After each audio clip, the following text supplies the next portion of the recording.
Have you ever found yourself watching The Wizard of Oz and thinking to yourself, I wish more of this movie took place in a bathhouse? Stop it.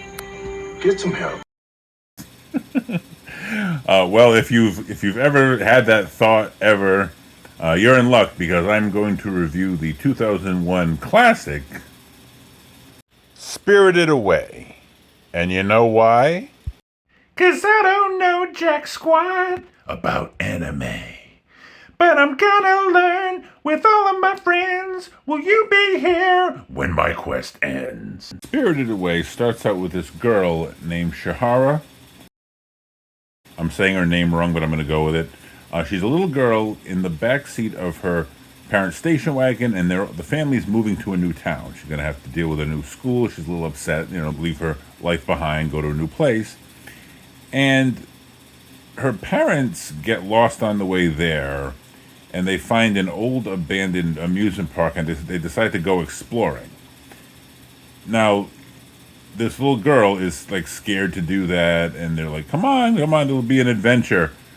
Now they're trying to toughen her up or whatever. They think she's a scaredy cat or whatever. I think that's bad parenting personally. Let me know if you agree with me in the comments.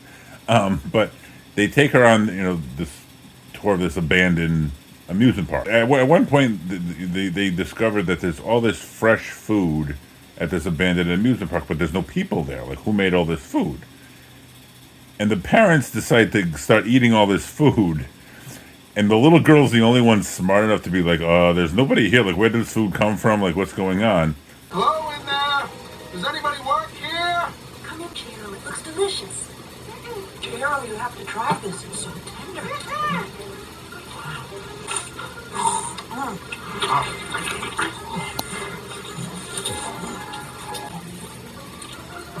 And she runs off and meets a boy who warns her that, you need to get out of here before it gets dark. So she goes back to her parents who are eating all this food. They're eating like pigs, and guess what they turn into? Because of magic, they turn into literal pigs.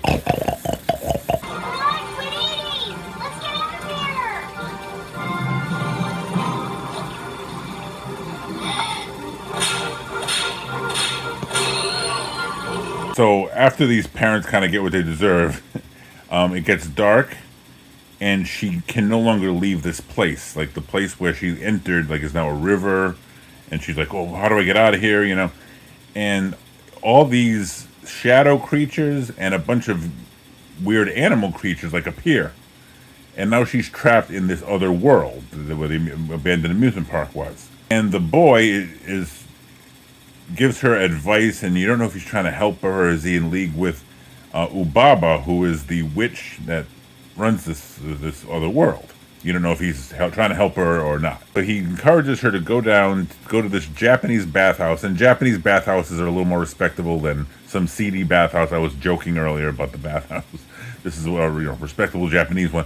But he tells her to go to that bathhouse, go to the boiler room down below, and ask somebody for a job. That's the only reason you're going to survive in this world, before then we can rescue your parents, turn them back normal, and get out of here. So she goes into this boiler room, and there's a man there with a big mustache who his body is kind of shaped like a spider. And he runs the boiler room of this place, and he has these little creatures that are made out of soot.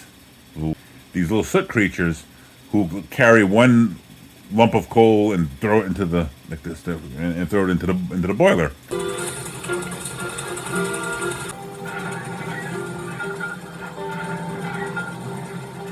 He gets her a job at this Japanese bathhouse, and then she sees more and more of this world that she's trapped in.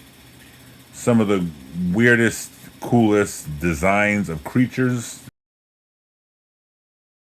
It's a bunch of frog people. I was joking about the Wizard of Oz earlier. It does remind me of the Wizard of Oz because she's trapped in some world she doesn't understand, and the characters kind of explain, this is the Munchkin land. This is the Yellow Brick Road. I need a brain. Like, the story's kind of set up like that, and basically the story is about her gaining courage. I can't go to a bathhouse. I'm afraid of them. Yeah. She was kind of a scaredy cat earlier. I mean, she's a little girl, but and her relationship conflict with the boy that she there are characters that turn into these white dragon things, and incredibly imaginative world. And that's why I don't want to spoil too much. But I understand why this movie is as well respected as it is. The animation is great. I love the character design, the weird character designs.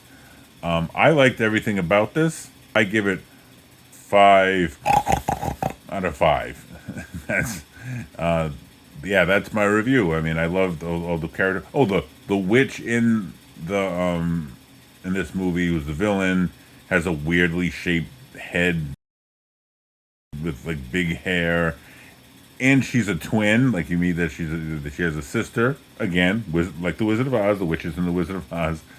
But yeah, very imaginative story. I recommend it. So thanks for watching this review. If you enjoyed it, please like, subscribe, and comment some anime you'd like to have me watch. Again, I am a noob to all this, so I like to try new things. Suggest some anime that you either like or that you hate, because I like to check it all out. So, and as always, this video is sponsored by Turtle Rocket Books, quirky top shelf sci-fi in a literary sci-fi multiverse.